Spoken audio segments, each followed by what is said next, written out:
আসসালামু আলাইকুম ওরহমতুল্লাহি ওবরাকাতু। হে আমার মুসলিম ভাই ও বোন, বর্তমান বিশ্বের কাফের শক্তি দেখে আপনি মন খারাপ করিয়েন না। কারণ তারা যতই শক্তিশালী হোক না কেন, তাদের ঠিকানা হচ্ছে জাহান্নাম। এ ব্যাপারে আল্লাহ সুবহানাহু ওয়া তাআলা কি বলেছেন আসুন শুনে যান।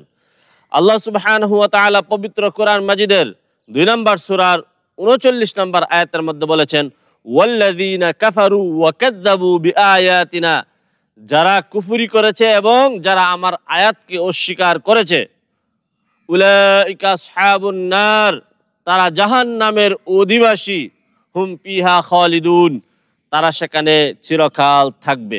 অতএব তাদের ক্ষমতা, তাদের প্রভাব প্রতিপত্তি শুধু এই দুনিয়াতেই, মরার সাথে সাথে তারা চলে যাবে জাহান্নামে। অতএব ভাই, আপনি মন খারাপ করেন না, আল্লাহ সুবহানাহু ওয়া তাআলার কাছে দোয়া করুন এবং ধৈর্য ধারণ করুন।